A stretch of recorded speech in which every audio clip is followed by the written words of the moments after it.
el índice de músculo óseo.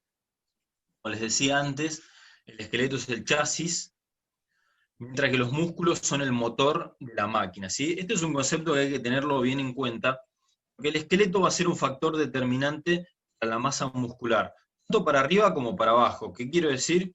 Nunca voy a poder tener menos músculo del que mi esqueleto necesita a moverse de forma saludable, nunca voy a poder tener más músculo del que mi esqueleto puede soportar también de forma saludable, ¿sí? De cualquiera de los dos extremos voy a estar exponiendo a mi esqueleto a sufrir lesiones. Entonces, el índice músculo óseo surge de la relación, y esto hay que tener en cuenta, hay que comprenderlo y analizarlo, que es una relación entre la cantidad de masa muscular y masa ósea en una determinada persona. Por lo tanto, nos da una idea de cuántos kilos de músculo existe por cada kilo de esqueleto. ¿Sí? Esto hay que reconocer cuánto pesa mi esqueleto y a partir de ahí buscar una relación que para cada deporte va a ser diferente. ¿Sí? Entonces, como les decía antes, la cantidad de hueso condiciona a la masa muscular en su máximo y en su mínimo. Esto es fundamental tenerlo en cuenta. Entonces, dependiendo de mi esqueleto, de mi estructura ósea, yo voy a poder bajar de peso hasta un determinado peso, subir de peso hasta un determinado peso. Obviamente, los otros dos componentes que yo voy a poder manipular para rendir este peso va a ser la masa muscular y la grasa. Entonces, yo voy a poder subir o bajar cualquiera de estas dos condiciones, pero siempre voy a tener un tope que me lo va a marcar el esqueleto. Acá les pongo ejemplos de un índice músculo óseo para el éxito deportivo. ¿Qué quiere decir? Que a ciertos deportes yo tengo que tener esta relación índice de masa muscular y óseo en ciertas condiciones. No quiere decir que si no las tengo no voy a poder tener éxito, pero sí va a ser un factor determinante o un techo, ¿sí? Para que tengan en cuenta, en mujeres convencionales, entre los 20 y 30 años, el índice es de 3,4. ¿Qué quiere decir esto? Que por cada kilo de esqueleto que yo tenga, voy a tener aproximadamente, o debería tener, 3,4 kilos de masa muscular magra. ¿Sí? ¿Hasta ahí me siguen? Sí. Bien. Sí, sí. Entonces, por cada kilo de esqueleto, ¿cuántos kilos de músculo? ¿Sí? Un hombre de 20 a 30 años debería tener por cada kilo de esqueleto 4,3 kilos de músculo. Ahora, en un fondista promedio, en un maratonista, la relación es de 1 a 3,8. En un futbolista, fíjense ahí les puse el ejemplo porque anda Pablo que está por ahí que juega al fútbol, en un futbolista es de 1 kilo a 4,2. De un kilo de esqueleto a 4,2 de masa muscular. Y en un rugbyer o un levantador de potencia, fíjense cómo aumenta y pasa de 1 kilo a 4,6 o 5,0. ¿Sí? Por cada kilo de esqueleto, un levantador de potencia aproximadamente tiene 5 kilos de músculo. Ahora, ¿qué va a hacer la diferencia entonces de mi peso total? ¿Cuánto pesa mi esqueleto? A través de una antropometría se analiza eso, ¿sí? La densidad ósea. Es uno de los factores que se determina a través de una antropometría. Bien. El índice de músculo óseo, el somatotipo. Acá aparece otro factor que es el somatotipo, que el somatotipo es nada más ni nada menos que aquello a lo que uno vulgarmente denomina yo tiendo a. ¿Sí? El somatotipo es un factor que viene con nosotros, que es la forma en la que el cuerpo responde a ciertos estímulos. Yo tiendo a bajar de peso, yo tiendo a subir de peso, por ejemplo, lo que más comúnmente uno se maneja. Bueno, ese es el somatotipo, hablando en términos más científicos. Entonces, existen 3 tipos de somatotipo.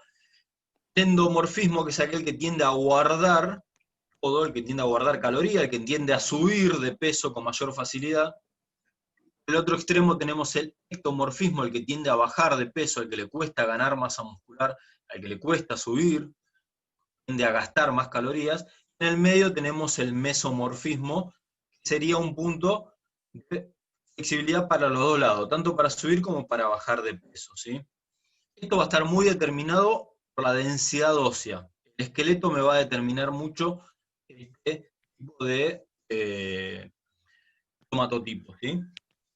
Fíjense acá les puse el ejemplo en un somatotipo endomorfo, ¿sí? El del extremo, en este caso, izquierdo.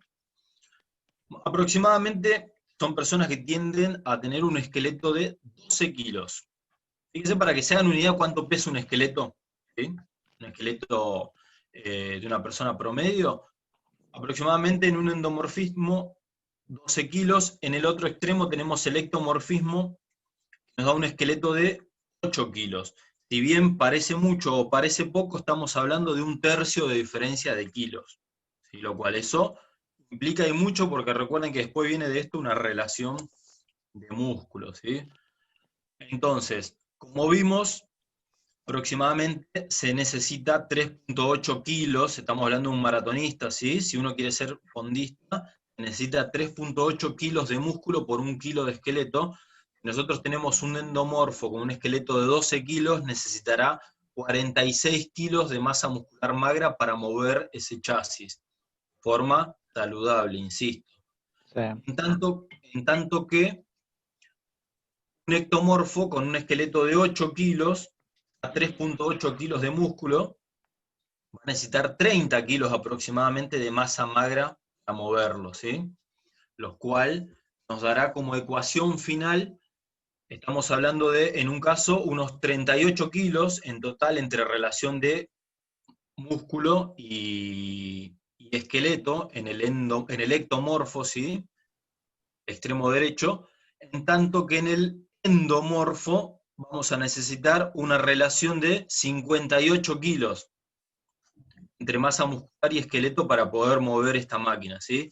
Con lo cual tenemos 20 kilos de diferencia estructural partiendo solamente de estos dos elementos. No estamos hablando de cuánto tiene de grasa cada uno, ¿sí? Entonces, si partimos de la base de esto, ya podemos ver que estas dos personas, desde el vamos, tienen 20 kilos de diferencia, con lo cual, sin duda, un ectomorfo, perdón, el extremo derecho, va a tener muchas más capacidades o cualidades para ser un fondista que un endomorfo, acá a la izquierda, ya partiendo de base necesita 58 kilos más o menos como para arrancar en un peso mínimo, ¿sí? Insisto, no estamos hablando de los otros elementos como por ejemplo vísceras, órganos y grasas, ¿sí? Estamos hablando simplemente de magro y esqueleto. No es el peso mínimo. Difícilmente llega a ese peso porque obviamente todos estos otros factores que le nombré antes suman, ¿sí? Entonces, esto para que se entienda qué cuerpo viene más preparado para una cosa u otra. En el caso que les nombraba de Lucas, Lucas que está más tirando al endomorfismo, está, fíjense, 20 kilos de diferencia de lo que sería un maratonista ideal, ¿sí? Con lo cual, Claro. adentrarse a esa disciplina, estás arriesgando a algo que no vas a llegar, en la realidad. O no vas a llegar en buenas condiciones, o no vas a ser de elite. Esa es la gran diferencia, ¿sí? Sí, ¿Se acuerdan también ahí cuando... pasa cuando vienen gente o te dicen, che, yo estoy pasado de kilos, yo tengo que pesar 30 kilos. No, pará. O sea, Claro, no, es que yo exacto. pesaba 32 y ahora estoy pesando 55. Sí, bueno, pará un poco. Exacto. ¿Cuándo? ¿En qué momento? ¿En qué Claro, talla? ¿A qué edad? Por eso yo les marcaba antes, cuando veíamos esto, fíjense, las mujeres de 20 a 30 años, que no es lo mismo pasado los 30 ni antes de los 30, lo mismo claro, para los hombres, ¿sí? Esto va variando con los años porque el esqueleto va aumentando. El claro, esqueleto va claro. aumentando. Y como esto es una relación, 1 kilo de más de esqueleto que tengas no es solamente 1 kilo más de peso corporal. ¿Me explico? Es una relación que con los años se te va incorporando. Con el músculo también. Les pongo el ejemplo inverso. Me pasaba a mí, cuando yo empecé con el fisicoculturismo, antes de hacer fisicoculturismo, hacía esto, hacía pedestrismo, hacía triatlón. Yo pesaba no más de 70, 71 kilos, y yo quería subir a 80 kilos, con lo cual iba en contra del deporte que practicaba en ese momento, e iba en contra de mi edad y mi densidad ósea en ese momento. Estamos hablando antes de los 20 años, ¿sí?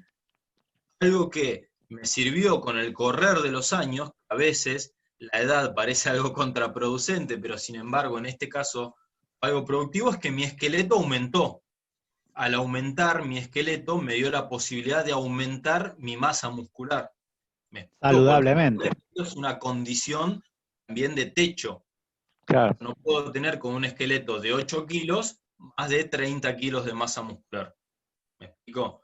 De Sí, sí, forma sí. saludable, ¿sí? Entonces, con el correr de los años me dio esta posibilidad y empecé a aumentar de peso prácticamente de forma natural. Digo prácticamente que seguí entrenando la fuerza y lo motivé, obviamente, pero mi condición de la edad en ese caso me ayudó a que esa masa muscular se vaya aumentando con un plus natural, con un plus genético, o con un plus, mejor dicho, de la edad.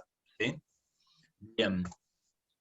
Entonces decíamos 20 kilos ya desde el vamos de diferencia estructural. Acá les